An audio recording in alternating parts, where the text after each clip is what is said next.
I'm Scott Manen from mynewsfeed.com.au. Welcome to our very first edition of Ask a Pollie. Now, from time to time, we'll be sitting down with a politician, whether they be federal, state, or even local, to get to know them better. It's more than just talking politics, but a personal look at this politician.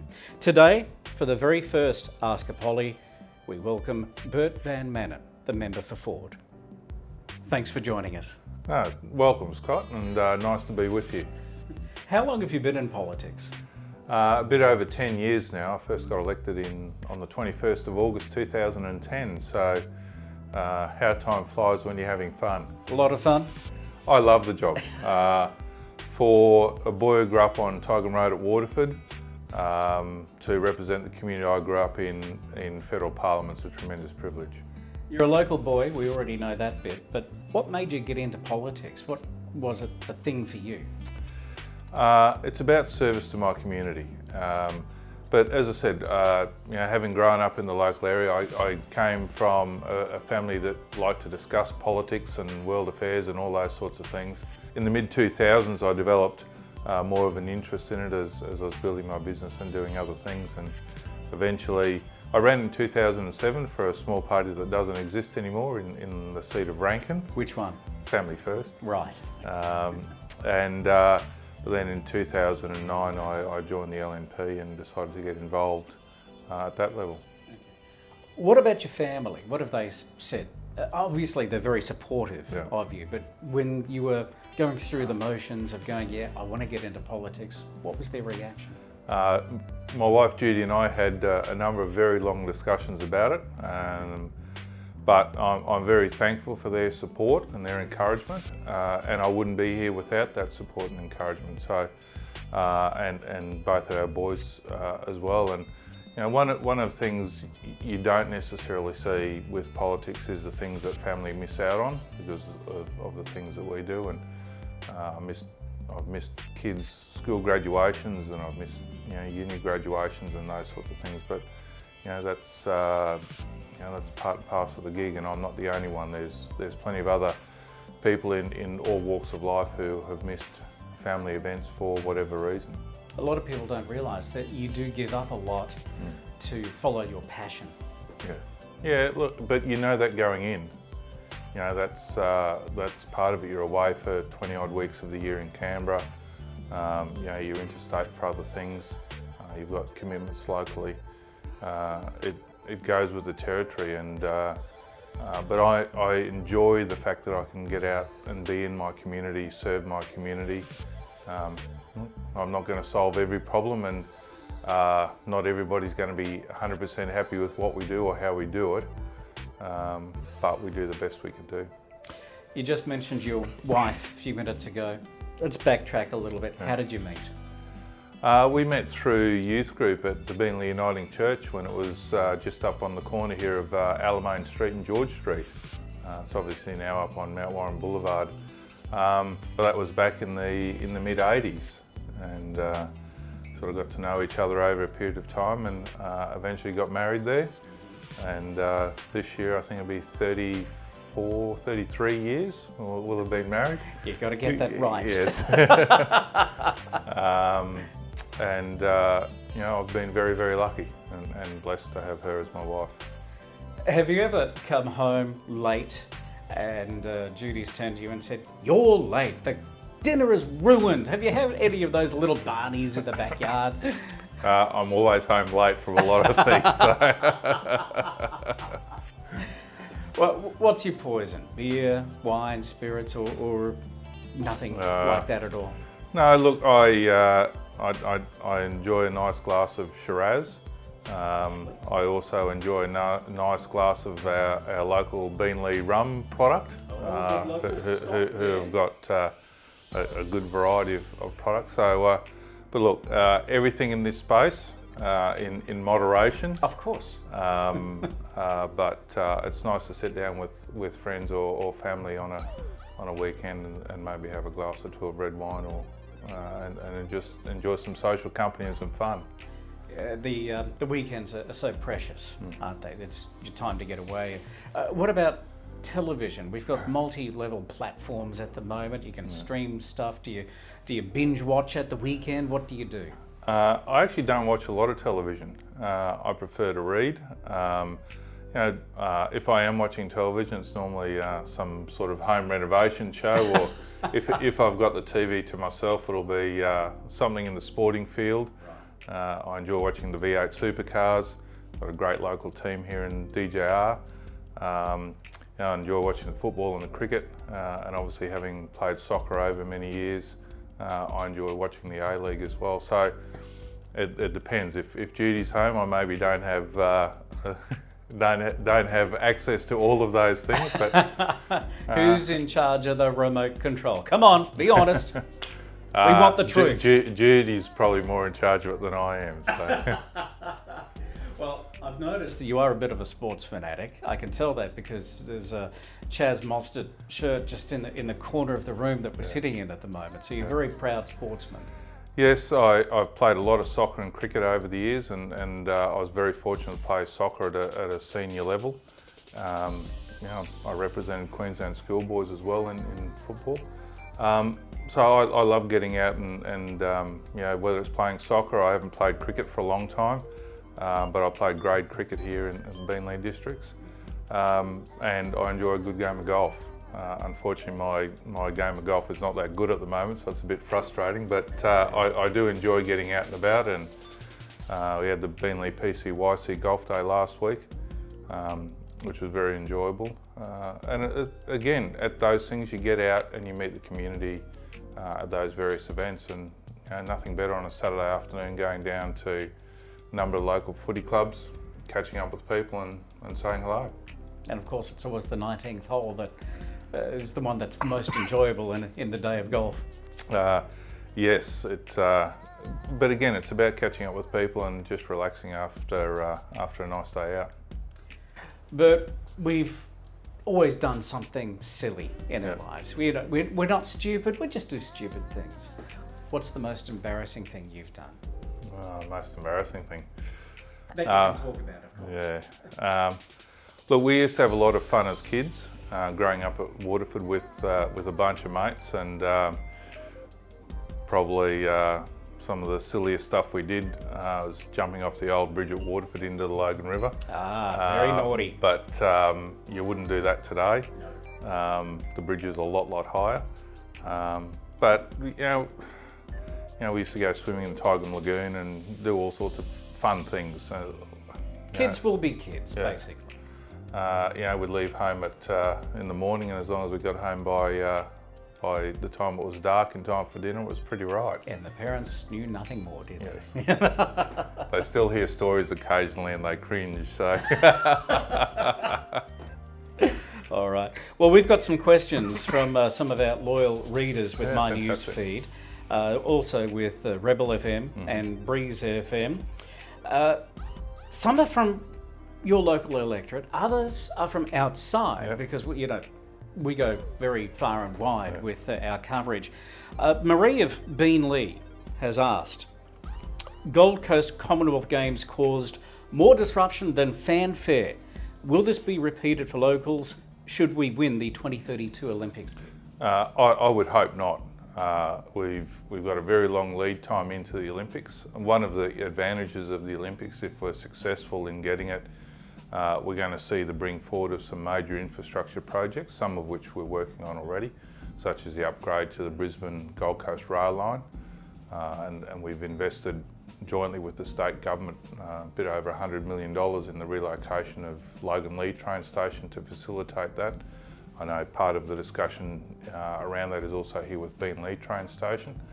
And that will deliver fast rail from the Gold Coast through to Brisbane and reduce travel times for people. We will see our continued upgrades on the M1, and there will be a range of other infrastructure projects, as well as upgrades to sporting facilities to provide the training venues necessary for the over 200 Olympic committees that will come from various countries.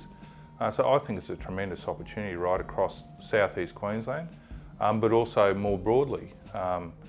there's talk about using the Townsville Stadium and the Cairns Stadium, and equally we did that with the Commonwealth Games. We used facilities across Queensland to facilitate the Com Games. So I'm looking forward to the opportunity, and I think our community will benefit enormously.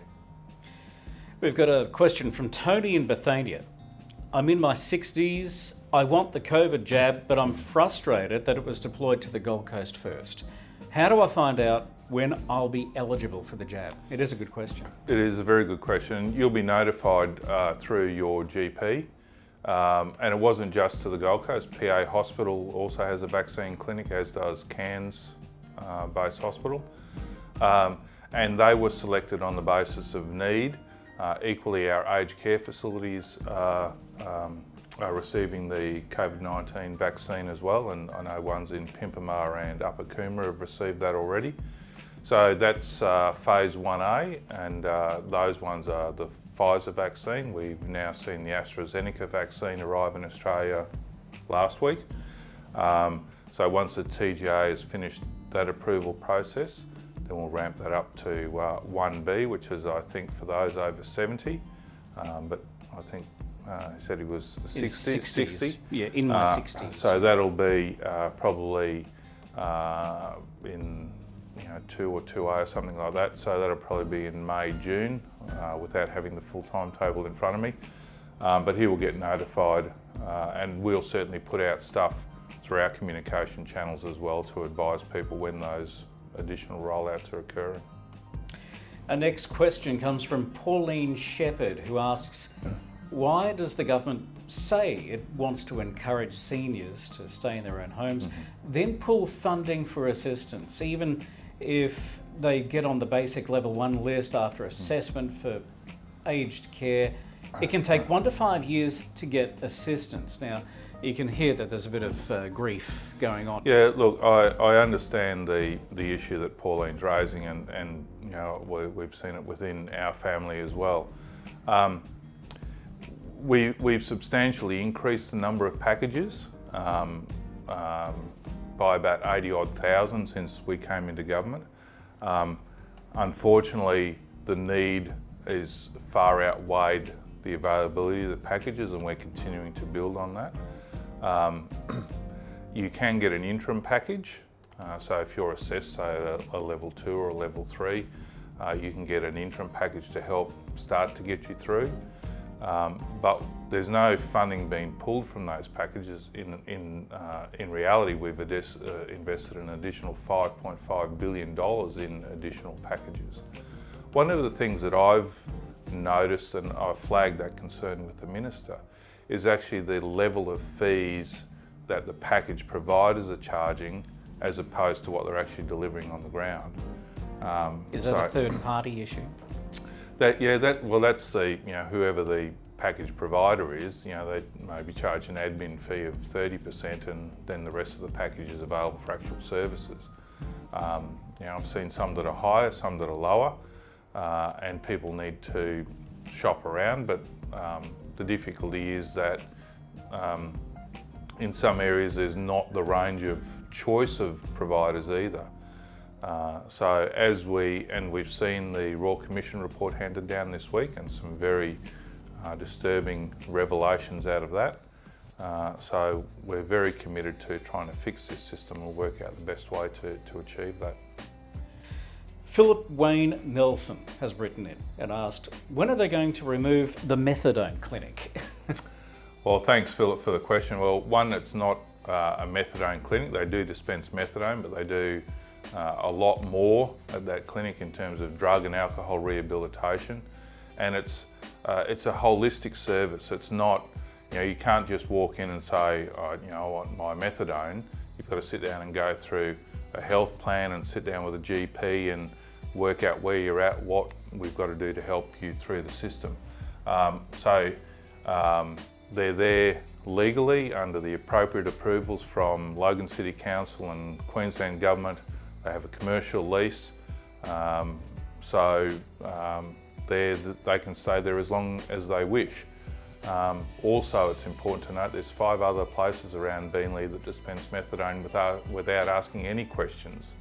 So I would far rather people go to pharmaceutical rehabilitation services and get the proper advice, proper support, and that holistic package built around them dealing with their addiction and getting off drugs or alcohol, as opposed to just continually going and getting methadone without any questions being asked. Our next question comes from Mick Cox. When are they going to bust the blatant dealer? Obviously, this is a personal issue. If I could reword it, what's your recommendation if somebody suspects somebody in the community of being a dealer? They should go straight to the police, report it to the police, so to Police Link, or if it's a life-threatening situation, phone 000. That's the best way to handle those situations. If you don't feel like you're getting satisfaction from the police, please feel free to contact your state member's office or even us. We have a good relationship with the police at Beenleigh, and we're happy to talk to them on your behalf and see what happens from there. One of the problems in this, and there's been a number of these sort of places around the community, when I talk to the police, one of the important things for them is to build the case, and it might seem it takes a bit longer to resolve the problem than people would like, which is understandable, particularly if they're living next door to it or close to it. But the police want to ensure they collect the evidence necessary so that when they arrest somebody, they've got the evidence to be able to prosecute them and then put them in jail. Fair enough. Well, I mentioned we are outside of jurisdiction in some areas because our signal with the radio goes far and wide, and our website does. Station. Yeah, thank you. Our website goes all over the world, and we've got Rob from Bellbird Park who writes, will the ATO undertake the refunding of ineligible job seeker and job keeper claims? That's not a bad question too. Yeah, that's a really good question, and yes, we will. With regard to job keeper, that will be done on an individual basis with individual businesses, and if there's genuine mistakes, we're not necessarily going to prosecute that. Where there's deliberate mistakes, obviously we will, as we do in any other matter. With job seeker, that is paid through Centrelink, and they will do those assessments as part of their normal process of seeking updates from people on wages and income and salary. And if there is a debt that accrues out of that, then those people can sit down with Centrelink and work out a repayment schedule. Importantly, a number of large businesses who have had a much better financial outcome than was originally predicted in the early stages of COVID have voluntarily repaid hundreds of millions of dollars of JobKeeper payments that they had received because they've had a very good business outcome, and that's also a great outcome for Australian taxpayers. Robbie Ryan has written in with, what is the long-term plan for Beenleigh? I mean, we've seen all sorts of things being proposed. What's happening?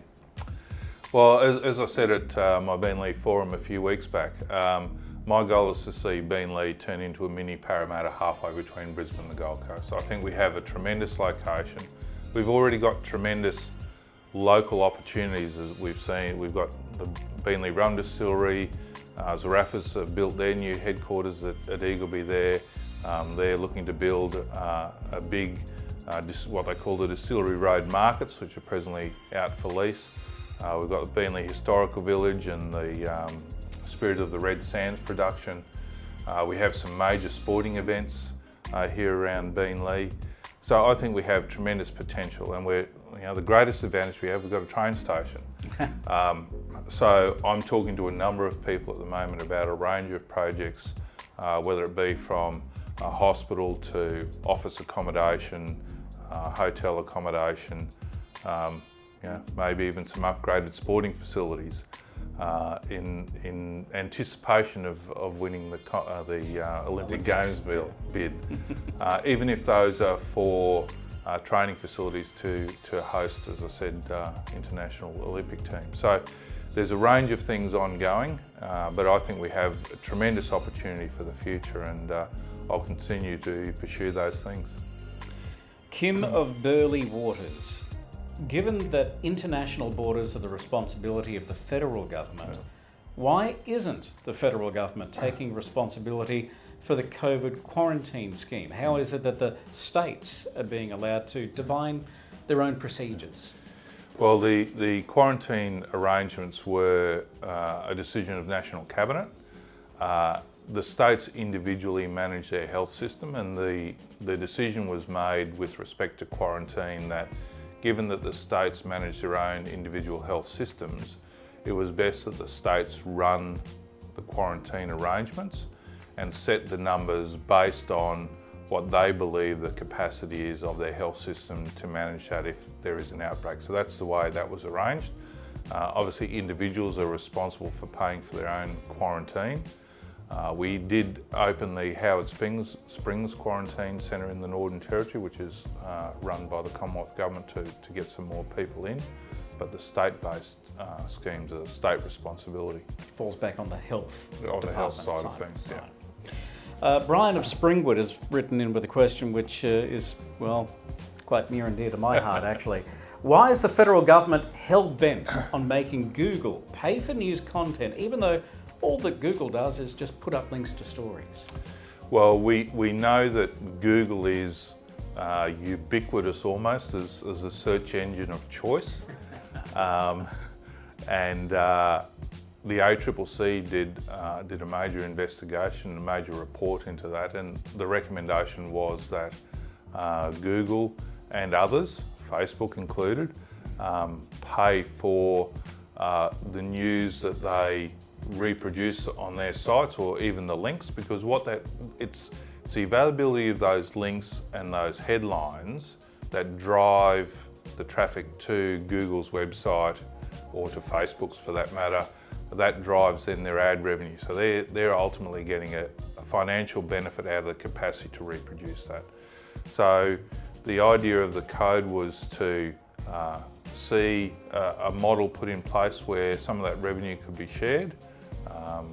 And the consequence of that is that Google has voluntarily entered into agreements with major media organisations. The code does provide for smaller media organisations to also, or regional organisations, to negotiate with Google, either individually or collectively.